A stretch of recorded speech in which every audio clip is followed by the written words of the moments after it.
Hello all, கடாய் pulao prepare பண்ணுறதுக்கு veggies எல்லாமே எடுத்து வச்சுக்கிட்டேன். கொஞ்சம் கொஞ்சமாக தான் எல்லாமே எடுத்திருக்கேன். அண்ட் ஆல்சோ ரைஸும் குக் பண்ணி எடுத்துக்கிட்டேன். ஒரு கடாயில் ஆயில் நெய் சேர்த்துக்கிட்டு whole garam masala spice Shahi jeera add பண்ணிவிட்டு நீல வாக்கில் நறுக்கின வெங்காயம் பச்சை மிளகா ஆட் பண்ணிவிட்டேன்.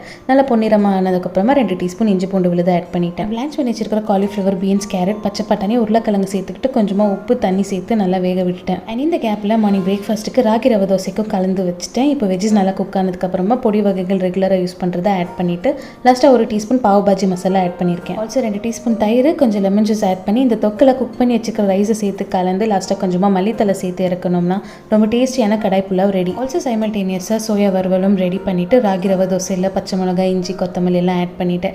கூடவே கொஞ்சமாக மிளகு, சீரகம் சேர்த்துருக்கேன். அண்ட் இதில் வெங்காயம், கேரட் திருவியும் ஆட் பண்ணியிருக்கேன். கூடவே புதினா சட்னி வச்சு ஹஸ்பண்டுக்கு பிரேக்ஃபாஸ்ட் கொடுத்துட்டு கையோட லஞ்ச் பாக்ஸும் பேக் பண்ணிட்டேன். ஆல்சோ என்னோட மார்னிங் ட்ரிங்க்குக்கு வெள்ளை பூசணி, கொஞ்சம் கருவேப்பிலை, ஒரு துண்டு இஞ்சி ஆட் பண்ணி ஒரு டீடாக்ஸ் ட்ரிங்க் ரெடி பண்ணியிருந்தேன். மினிவில் பிடிச்சிருந்தா ஒரு லைக் கொடுங்க. அடுத்த வீடியோவில் பார்க்கலாம். பாய்.